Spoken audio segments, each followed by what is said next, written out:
Hello বন্ধুরা, আমরা এখন বিন্যাস সম্পর্কে জানব। আমাদের গণিত প্রথম পত্রের অন্যতম মজাদার চ্যাপ্টার হচ্ছে এই বিন্যাস ও সমাবেশ।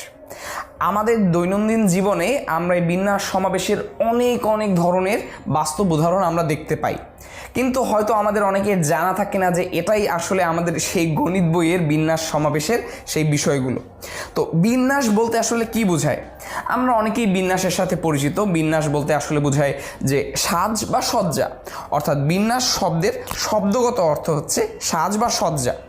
তো গণিতে আবার সাজ বা সজ্জা আসলো কোত্থেকে, বা গণিতে আবার সাজের প্রয়োজনটাই বা কী? তো বিন্যাস বলতে আমরা গণিতে বুঝাই যে কতগুলো জিনিস নিয়ে সেগুলো বিভিন্ন ক্রমে সাজানো বা বিন্যস্ত করা। বা আমরা যদি আরেকটু গাণিতিক সংজ্ঞার আকারে বুঝতে চাই তাহলে বলতে পারি যে নির্দিষ্ট সংখ্যক কতগুলো জিনিস থেকে বাছাইক্রম বিবেচনায় না রেখে কিছু সংখ্যক জিনিস বাছাই করার প্রক্রিয়াই হচ্ছে বিন্যাস। তো এই জিনিসগুলোকে আরেকটু সহজভাবে আমরা কিভাবে বুঝতে পারি? তো চলো আমরা একটা উদাহরণ চিন্তা করি। আমার কাছে মনে করো 3টা বল আছে। একটা হচ্ছে নীল বল, একটা হচ্ছে লাল বল, আর একটা হচ্ছে মনে করো আমার বেগুনি রঙের বল। তো এরকম আমাদের 3টা বল রয়েছে।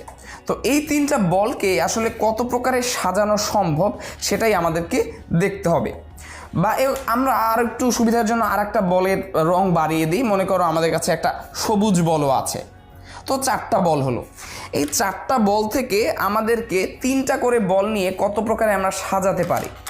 তো এখানে আমরা 3টা করে বল নিয়ে সাজাবো, এবং এখানে সাজানোর সময় আমরা দেখি কি কি করা যেতে পারে। প্রথমে আমরা নিলাম লাল, প্রথমে আমরা এখান থেকে নিলাম নীল, তারপর হচ্ছে একটা নিলাম লাল, তারপর একটা নিলাম সবুজ। এক প্রকার সাজ হয়ে গেল। অর্থাৎ আমরা যদি একটু ভিজুয়ালাইজ করতে চাই তাহলে আমরা লিখতে পারি একটা হচ্ছে নীল বল নিলাম, তারপর একটা লাল বল নিলাম, তারপর একটা সবুজ বল নিলাম। তো আমাদের 3টা বল নেওয়া হয়ে গেল। কিন্তু আমরা এভাবেও তো নিতে পারি যে প্রথমে আমরা নিব সবুজ বলটা, তারপর নিব আমরা এই নীল বলটা, তারপর নিব আমরা লাল বলটা।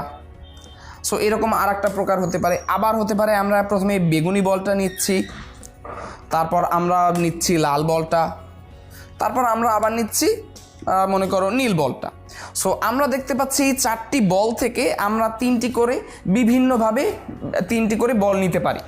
এখানে খেয়াল রাখো যে আমরা একবার নিয়েছিলাম নীল লাল সবুজ বল, কিন্তু পরেরবার আমরা নিলাম সবুজ নীল লাল বল। অর্থাৎ বল 3টি আসলে একই আছে, কিন্তু বল 3টির সাজ বা সজ্জা বা আরও গণিতের ভাষায় বলতে গেলে যে ক্রমবিন্যাস, সেই ক্রমবিন্যাস কিন্তু এক নয়। অর্থাৎ এখানে প্রথমে নীল, তারপর লাল, তারপর সবুজ নেওয়া হয়েছিল, কিন্তু এখানে প্রথমে সবুজ, তারপর নীল, তারপর লাল হয়েছিল। অর্থাৎ এই যে বিভিন্ন প্রকার বল রয়েছে বা বিভিন্ন প্রকার যে গাণিতিক আমরা পরিমাণ বলতে পারি বা গাণিতিক রূপ বা চলক বলতে পারি, বা বিভিন্ন প্রকার যে ঘটনা আমরা দেখি জীবনে, সেখানে আমরা অনেক সময় প্রয়োজন হয় যে কতগুলো জিনিস থেকে আমরা কতগুলো জিনিস নিব। যেমন এই যে আমরা এখানে 4টা নীল বল থেকে 3টি করে বল নিয়েছি, এবং এদেরকে বিভিন্ন প্রকারে আমাদের সাজাতে হবে। মোট কত প্রকারে সাজানো যেতে পারে এই সম্পর্কে ধারণা দেয় আমাদের এই বিন্যাস। অর্থাৎ বিন্যাস হচ্ছে নির্দিষ্ট সংখ্যক কতগুলো জিনিস, যেমন এখানে 4টা বল ছিল 4 রঙের, এখান থেকে বাছাইক্রম বিবেচনায় রেখে। অর্থাৎ বাছাইক্রম বিবেচনায় রাখার অর্থটাই হচ্ছে আসলে আমরা আগে কোন রঙের বলটা নিচ্ছি, পরে কোন রঙের বলটা নিচ্ছি, এই বিষয়টা গুরুত্বপূর্ণ। লাল নীল সবুজ একটা যদি হয় তাহলে নীল লাল সবুজ হবে আরও একটা ভিন্ন বিন্যাস, কারণ এখানে সাজটা ভিন্ন রকম। অর্থাৎ প্রথম ক্ষেত্রে নীল আমরা যদি বলি এই উদাহরণে নীলের ক্রম প্রথম ক্ষেত্রে হচ্ছে 1, দ্বিতীয় ক্ষেত্রে নীলের ক্রম হচ্ছে 2। অর্থাৎ ক্রম পরিবর্তন হওয়ায় আমরা তাকে একটা ভিন্ন সাজ বলছি বা ভিন্ন একটা বিন্যাস বলছি। অর্থাৎ নির্দিষ্ট সংখ্যক কতগুলো জিনিস ছিল, যেটা ছিল আমাদের বল, সেখান থেকে আমরা কতগুলো জিনিস নিয়েছি, অর্থাৎ কতগুলো বল নিয়েছি, অর্থাৎ 3টি করে বল নিয়েছি, এবং বাছাইক্রম বিবেচনায় রেখেছি। অর্থাৎ আগে পরে কাকে নিচ্ছি সেটা আমরা বিবেচনায় রেখে নিচ্ছি, এবং এরকম করে আমরা 3টি করে বল নিয়েই আমরা বিভিন্নভাবে বলগুলোকে সাজাতে পারি। এই যে সাজানো বিভিন্ন প্রকারে, এটাই হচ্ছে আমাদের গণিতের ভাষায় বিন্যাস। এবং এই বিন্যাস চ্যাপ্টারটির বিভিন্ন ধারণা এবং গাণিতিক সমস্যাগুলো বেশ মজার। আমরা যখন এই পরবর্তীতে বিভিন্ন সূত্র গাণিতিক সমস্যা নিয়ে আলোচনা করব, তোমরা দেখতে পাবে আসলে বিন্যাস বিষয়টি তোমাদের গণিত বইয়ের মজাদার চ্যাপ্টারগুলোর মধ্যে একটি অন্যতম। তো এখন আমরা বিন্যাসের পরিচয়ের আরেকটি নতুন বিষয় নিয়ে কথা বলবো, সেটা হচ্ছে বিভিন্ন বাস্তব উদাহরণ। এই বিন্যাসের পরিচয় আরও ভালোভাবে পাওয়ার জন্য আমরা একটা বাস্তব উদাহরণ কল্পনা করি। তো আমরা একটা বলের উদাহরণ বলছিলাম তোমাকে। তো মনে করি আমাকে ABC 3টি বল সাজাতে হবে। সো আমরা ধরে নিচ্ছি আমাদের A বলটি হচ্ছে নীল রঙের বল, আমাদের B বলটি হচ্ছে লাল রঙের বল, আমরা এখানে লাল রং করে দিচ্ছি যেন সুবিধা হয় বুঝতে, এবং C বলটি হচ্ছে আমাদের সবুজ রঙের বল। সো এই বল 3টি নিয়ে আমরা বিভিন্ন প্রকারে সাজাতে পারি। তো মোট কত প্রকারে সাজানো সম্ভব খেয়াল করো। আচ্ছা, এখানে আমরা যে সাজাচ্ছি, সাজানোর ক্ষেত্রে প্রথমে মনে করো আমরা নীল বলটা নিলাম। নীল বল নেওয়ার পর আমার হাতে আরও 2টা বল নেওয়ার চয়েস রয়েছে। যেমন এরপর আমি চাইলে লাল বলটাও নিতে পারি, প্রথমে নীল বল নিলাম ফার্স্ট চয়েস, এরপর আমরা চাইলে লাল বলটাও নিতে পারি বা সবুজ বলটাও নিতে পারি। যদি আমরা এই দ্বিতীয় ক্ষেত্রে লাল বলটা রাখি, তারপরে আমরা সবুজ বলটা নিই, তাহলে আমরা একটা বিন্যাস পাবো যেটা আমাদের দিবে হচ্ছে ABC। আবার আমরা যদি প্রথমে নীল বলটি নেওয়ার পর অর্থাৎ A বলটি নেওয়ার পর যদি আমরা C বলটি নেই, তাহলে আমরা সবার শেষে আমাদের থাকবে B বলটি অর্থাৎ লাল রঙের বলটি। তাহলে আমরা আরেকটি বিন্যাস পাবো হচ্ছে ACB। তো খেয়াল করো, আমাদের যদিও উপাদানগুলো একই রয়েছে কিন্তু ভিন্ন ভিন্নভাবে এরা সজ্জিত হচ্ছে, বা অর্থাৎ ভিন্ন ভিন্ন বিন্যাস আমরা পাচ্ছি। দ্বিতীয়ত, আবার আমরা যদি এবার নীল বল না B বল বা লাল বলটা নিয়ে শুরু করি, তাহলে কি হবে? যদি তাই হয় তাহলে আমরা মনে করো যেহেতু বলের পরিবর্তে আমরা এই কলমের নিবের কথা চিন্তা করতে পারি। প্রথমে আমরা নিলাম লালটা, তারপর আমরা রাখলাম আমাদের এই নীলটা, তারপর সবশেষে আমরা রাখলাম সবুজটা। অর্থাৎ আমরা বাস্তব ক্ষেত্রে এই জিনিসগুলো দিয়ে উদাহরণ ব্যবহার করে আমরা বিষয়টা বুঝতে পারি। তো আমরা বলের উদাহরণেই থাকি।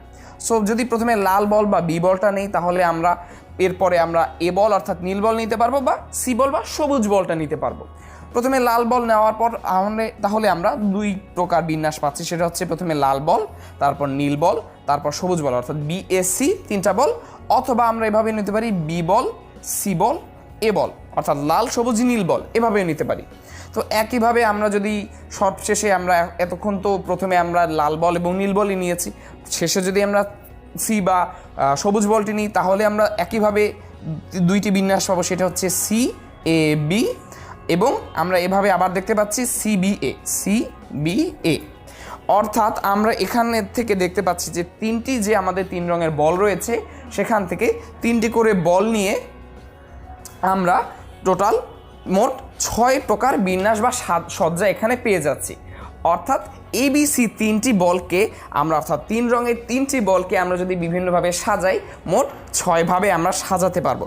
অর্থাৎ আমরা এখানে বিন্যাসে আমরা দেখতে পাচ্ছি যে আমরা এখানে মোট 6 প্রকার বিন্যাস বা সজ্জা অর্জন করতে পারবো। এগুলো তো গেল বইয়ের বলের উদাহরণ বা ABCD এর উদাহরণ। এখন একটা আসল বাস্তব জীবনের উদাহরণ আমরা বিবেচনা করি, সেটা হচ্ছে বাংলাদেশ দলের ব্যাটিং অর্ডার নির্বাচন।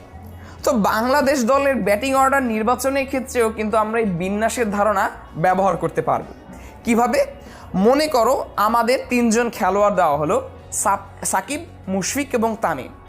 এই 3 জনকে বিন্যাস করে ব্যাটিং অর্ডার সাজানো। খেয়াল করো, এখানে কিন্তু কে আগে ব্যাট করতে আসছে অর্থাৎ কাকে আগে নিচ্ছি, কাকে পরে ব্যাট করতে নামাচ্ছি, এটা কিন্তু খুবই গুরুত্বপূর্ণ একটা বিষয় বিন্যাসের ক্ষেত্রে। কেননা আমরা যাকে আগে নামাবো সে আমাদের ওপেনার, এরপর হচ্ছে 1 ডাউন 2 ডাউন 3 ডাউন এভাবে করে চলে আসবে। সুতরাং এই জিনিসগুলো আমরা দেখতে পাচ্ছি যে আমাদের যখন বিন্যাসের ধারণা আমরা আলোচনা করছিলাম, আমরা বলেছিলাম যে এখানে কোন ক্রমে আমরা আমাদের উপাদানগুলো সাজাচ্ছি তা গুরুত্বপূর্ণ। এখানে কিন্তু তাই দেখতে পাচ্ছি, কোন ক্রমে আমাদের খেলোয়াড়রা মাঠে নামছে তা আমাদের জন্য বেশ গুরুত্বপূর্ণ একটা বিষয়। তো এখানেও আমরা বিভিন্নভাবে সাজাতে পারি তাদেরকে। মোট 3 জনকে আমরা 6 ভাবে সাজাতে পারি। কীভাবে? প্রথমে তামিম, সাকিব, তারপর মুশফিক, তারপর সাকিব, তামিম, মুশফিক, অথবা তামিম আগে রেখে মুশফিক ও তারপরে সাকিব, তারপর সাকিব, মুশফিক, তামিম, সবশেষে মুশফিক, তামিম, সাকিব অথবা মুশফিক, সাকিব এবং তামিম।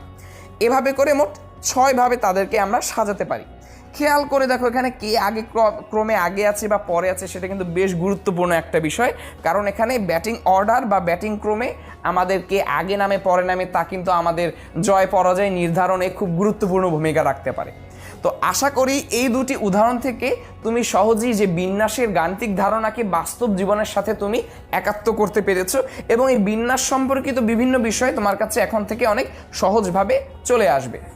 এখন বিন্যাস সম্পর্কে জানার ক্ষেত্রে আমাদের বেশ কিছু গুরুত্বপূর্ণ ধারণা প্রথমে আমাদের রাখতে হবে।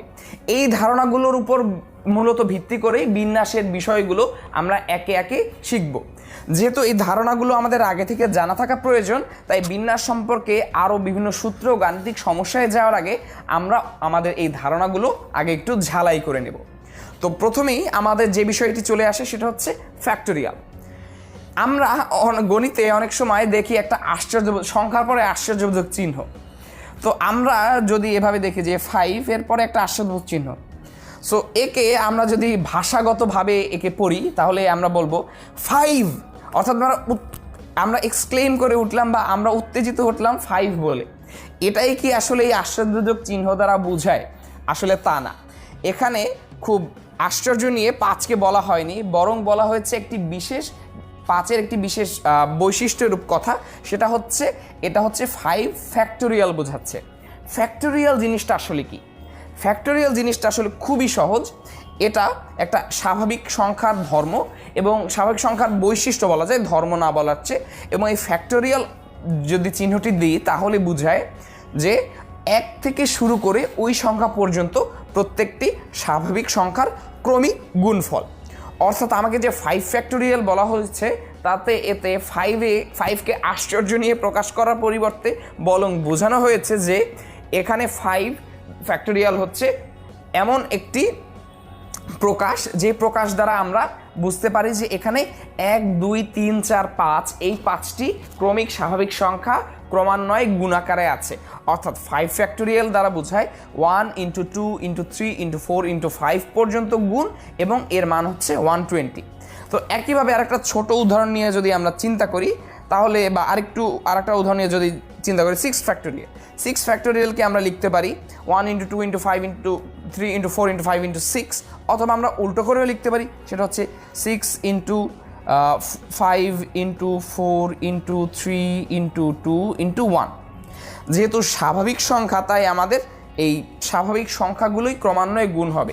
কোনো ভগ্নাংশের ক্ষেত্রে কিন্তু এই ফ্যাক্টোরিয়ালের ধর্ম কোনো অর্থ বহন করে না, অর্থাৎ ভগ্নাংশের জন্য ফ্যাক্টোরিয়াল প্রকাশ করা যায় না। কিন্তু হয়তো যদি এভাবে থাকে 6 ফ্যাক্টোরিয়াল বাই 5 ফ্যাক্টোরিয়াল, সেটা হচ্ছে ভগ্নাংশের হরলবে আলাদা আলাদাভাবে ফ্যাক্টোরিয়াল বোঝানো হয়েছে, সেটা সম্ভব। কিন্তু 6/5 ফ্যাক্টোরিয়াল বা 2.1 ফ্যাক্টোরিয়াল বলতে আসলে কিছু নেই, এগুলো আসলে ভুল। তো ফ্যাক্টোরিয়ালের ধারণাটি আশা করি পরিষ্কার হয়েছে এবং এখানে আমরা গুণ করে দেখতে পাই, এখানে আমরা মূলত পাবো 720। সুতরাং এত বড় সংখ্যাকে আমরা খুব সহজেই 6 ফ্যাক্টোরিয়াল দিয়ে প্রকাশ করে ফেলতে পারি। তো এই ফ্যাক্টোরিয়াল প্রযোজ্য কেবলমাত্র আমরা এইমাত্রই বললাম যে স্বাভাবিক সংখ্যা, অর্থাৎ n দ্বারা আমরা যে সেটকে প্রকাশ করি সকল স্বাভাবিক সংখ্যার সেট, সেই সেটের সদস্যদের জন্য। এবং এই আশ্চর্যবোধক চিহ্ন এরকম চিহ্ন দ্বারা প্রকাশ করা হয়। এবং এছাড়াও ফ্যাক্টোরিয়ালকে আরও একভাবে প্রকাশ করা হয়, সেটি হচ্ছে এই চিহ্ন। অর্থাৎ আমি যদি লিখি 3, এটা আসলে বোঝায় 3 ফ্যাক্টোরিয়াল। অর্থাৎ এই আশ্চর্যবোধক চিহ্ন ছাড়াও এই এলের মতো দেখতে চিহ্নটার দ্বারাও এই ফ্যাক্টোরিয়ালকে প্রকাশ করা হয়। অর্থাৎ 3 ফ্যাক্টোরিয়াল এটাও 3 ফ্যাক্টোরিয়াল এবং এর মান হচ্ছে 1 × 2 × 3 মানে 6। অর্থাৎ এই ফ্যাক্টোরিয়াল আর চিহ্ন দ্বারা প্রকাশের পাশাপাশি এই এল আকৃতির চিহ্ন দ্বারা প্রকাশ করা হয়, যেখানে সংখ্যাটিকে আবৃত করে থাকবে এই এলটি। অর্থাৎ এল এভাবে লেখা যাবে না, লিখতে হবে এল এর ভেতরে এই 3 এর মতো। এটা আসলে এল না, তোমার যদি জানতে চাও এটা হচ্ছে, আমরা পরবর্তীতে গামা বলে একটা গ্রিক অক্ষর আছে বা গামা একটা সাইন আছে গণিতে, পরবর্তীতে উচ্চতর পড়াশোনায় আমরা দেখব, সেখান থেকেই সেটাকে উল্টো করেই মূলত এই এলের মতো লেখা হয় এবং এটা দিয়ে ফ্যাক্টোরিয়াল বোঝানো হয়। আশা করি ফ্যাক্টোরিয়ালের ধারণা তোমাদের পরিষ্কার হয়েছে, কেননা পরবর্তীতে আমরা যখনই যে কোনো ম্যাথ করি না কেন বিন্যাস সমাবেশ সম্পর্কিত এই ফ্যাক্টোরিয়ালের ধারণাটি আমাদের প্রয়োজন হবে।